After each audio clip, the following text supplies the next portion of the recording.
Hey everyone, it is Zentra. Today we're going to be talking about Chapter 47 of Seraph of the End. But before we begin, I just want to do a quick recap on Chapter 46. So in the last chapter, you, Mika, and everyone else were confronted by Farron and Crowley. Farron wanted to give you a serum that would help you control his demon abilities, but for pretty much the entire chapter, you and everyone else was pretty much resisting, especially you and Mika. Eventually though, Farron was able to grab onto you and give him the serum, which actually controlled his demon abilities. As of right now, Yu is unconscious and his demon abilities are completely suppressed. Meanwhile, we saw Guren on his way to Shinjuku and is about to talk to Shinya, and that's chapter 46. Alright, let's begin with chapter 47, The Price of a Prayer. So Guren and Kureto were at Shinjuku and they are talking to each other. Kureto says that he has to report to his father that the vampire city was pretty much taken down by the Imperial Army. So Guren is just making fun of Kureto, saying that he has to report to his dad that he's done good work. Meanwhile, Kureto says that you should praise me because the Seraph of the End is complete, meaning the experiment that they did back near the end of the anime or in earlier chapters of the manga. But Guren said that you killed many comrades through that experiment, but Kureto believes that that was just part of the journey of saving humanity. Kureto is basically saying that someone had to do something to save humanity from the vampires destroying all humans, but in reality though, Kureto just wants power in general. And Kureto even says that I'm going to go back to Shibuya and kill his dad. So Guren even asks him, do you even have a dream? Do you have something that you want to accomplish? Kureto said that he has no dream. He just wants to take power from his father and he wants to be the head of the Hiragi family. And he even goes by saying that in a tough world like this, the tiger who don't run will die. Guren says that, but you're running away. You're pretty much not suited to be king. And what he means by running away is that he's going towards a different faction, his own faction of handling the conflict between the humans and the vampires. And Kureto even mentions about Mahiru, which was Guren's ex-girlfriend that is basically a demon now. He even described her as being a genius, meaning that she was probably once part of the Imperial Army, but something happened to her, but we don't know what exactly happened. So there's interesting things that have been revealed in terms of the 20% and 80%. So there's 20% of people in the Imperial Army that are in Kureto's side that are following his lead. However, Guren actually mentioned that there's 80% that are his enemy. 80% of soldiers means that there's definitely different factions of the Imperial and Japanese demon army that are against Kureto. They're not particularly against Kureto himself. They're just more about they have their own goals, their own agendas, so long as no one else from the other factions hinder them. But for instance, like you and his group are a percentage of the military that is against what Kureto is doing and maybe what other groups are doing. But that's just a theory. I have no idea because that could be maybe later on in the manga that they could reveal that there's different factions within the military. So basically, once Kureto kills his father, he believes that there will be internal fighting, a civil war within the Imperial Japanese demon army to pretty much fight for power to control the whole entire military. And Kureto even goes by trying to influence Guren to join on his side, and him and Guren could be side by side in control with the Imperial demon Japanese army. But it seems as though Guren is not buying it and he believes that what Kureto is doing is wrong, but he's not saying it in front. It seems as though he's just playing into his rhetoric, into his game, so then he could obtain a better chance to find that right opportunity to take Kureto down and other factions as well. So Kureto mentioned about Shinya that he wants Guren to go to Shinya, convince him to join with us. Guren is basically saying that you don't need to tell me, he's necessary to me. So moving forward, we have Crowley and Farron, and it seems as though Crowley is working on the bus's engines to start the bus. Got it working, so it looks like everybody is going to get into the bus and travel somewhere. We don't know what that somewhere is yet, but it looks like everybody is hesitant from what we're seeing with joining with Crowley and Farron, since yeah, they're vampires, they've been their enemies for quite some time, and they're unsure to really go into the same vehicle as them. And again, they don't even know what they're doing, but Shinua just says, let's just jump into the bus and just get going, and might as well take the risk of doing so. They get into the bus and Farron says like, oh, this is fun, this is like going on a picnic. And then he says, we have plenty of lunch boxes too. And then Shiho's like, by lunch boxes do you mean us? So it's just like a bunch of like joking around right now. And Mitsuba questions Shinoa, saying that is this the right move that we went into this bus with these two guys? Shinoa believes that's the right decision because this could lead to somewhere that will help us, potentially helping you and figuring out what's going on with the Seraph of the End experiment. But Mika jumps in in and says that you guys are being naive. You shouldn't trust Farad. Farad is playing a game with you guys. You guys are all inside of his game already. And then Narumi even asks Mika, is this guy really smart? Mika says he is very smart, but he's also a very abnormal person, and he wishes to never be involved with Farad with anything whatsoever. So Narumi asks, is there another way that we could maybe try to avoid them or not be involved with them and figure out what we need to do with the experiment and helping you? But he was interrupted by Farad. And Farad actually tells Narumi something very important, by the way, because like in the previous chapter, we saw that Farad had a glass head of Akane, which is you and Mika's family. He mentioned about the comrades that died in earlier chapters or near the end of season 2 of the anime, and the comrades being Rika, Yayoi, Shusaku, etc., that he found the bodies of them and put them safe into the bottles. So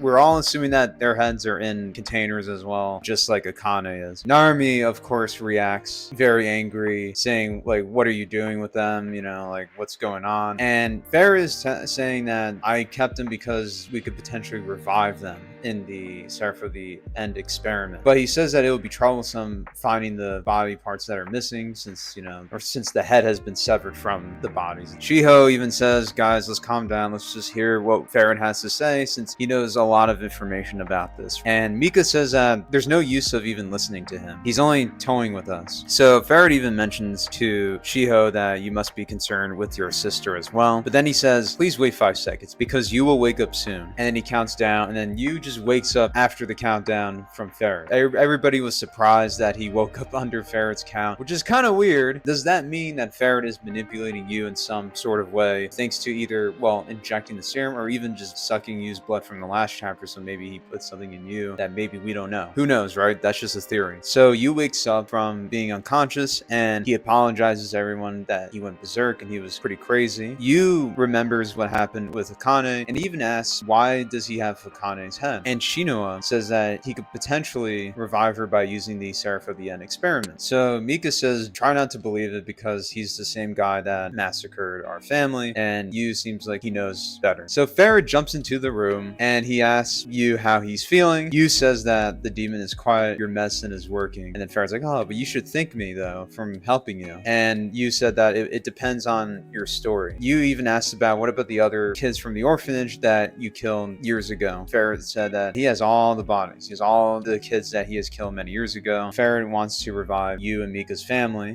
from who he killed years ago. Yu asks, are we going to the mansion now? And then Farad's like, oh, no. Don't rush. We're not going to the mansion just yet. Yu is asking, is this whole resurrection thing real? And Farad says, oh, so you're interested in knowing. Yu says, no, because you're a liar, but I'll still listen if it's about Guren, because he wants to know what happened to Guren, and Farad has a lot of information about Guren. So Farad decides to talk about Guren, but he says that he will start talking about it first because this too is about Seraph of the End. So moving forward, we're back with Guren, and Guren is at the Shinjuku prison where Shinya is being imprisoned. Shinya and Guren start talking to each other. Shinya seems very angry at Guren because of what happened to his comrades that Guren killed during the Seraph of the End incident in Shinjuku. Shinya at this point just wants to kill him, but he's even questioning, you betrayed me, you betrayed your comrades, and killed them. Guren said, that's right, I did do these things. So Shinya even goes and says that I will forgive you if you explain yourself why you did this. Then Guren says, it is true that I did kill them. Shinya unleashes his Byakumaru, which is his rifle weapon. Shinya is mad that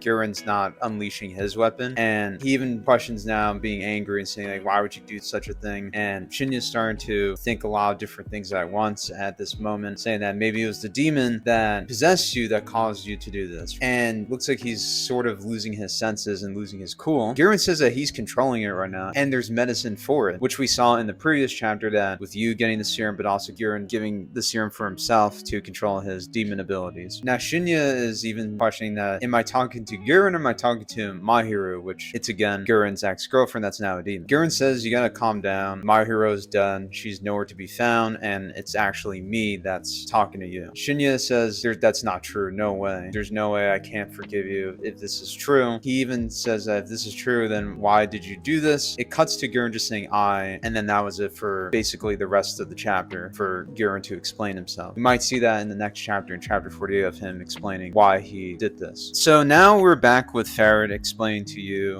what's going on with Guren and what's going on with the Seraph of the End experiment. Farad even said that Guren is possessed by his comrades, the death of his treasured comrades. You even asked, what do you mean by that? And then Farad says 8 years ago, Guren had comrades that he treasured so much, but they all died. And those comrades from earlier chapters, from what we saw from the anime, it's Hiragi Shinya, Goshi Norito, Jiju Mito, Sayuri, and Yukima. Those are the comrades that we actually saw from earlier chapters and from the anime. We saw them alive. Now it's all like, wait, what? They all died all of a sudden? Even Shinoa and Mitsuba are confused as well. And Farad said, no, they died and they were revived. Farad even said that, what do you think happened next? He even goes on saying people from the world die from the virus when, if you're above the age of 13, you die from the virus. And Farad even says that Guren has been possessed since then. What Farad is basically saying is, years ago, Guren had this demon, but it was very subtle. It wasn't really as hard to control. But when his comrades died years ago, 8 years ago, Guren's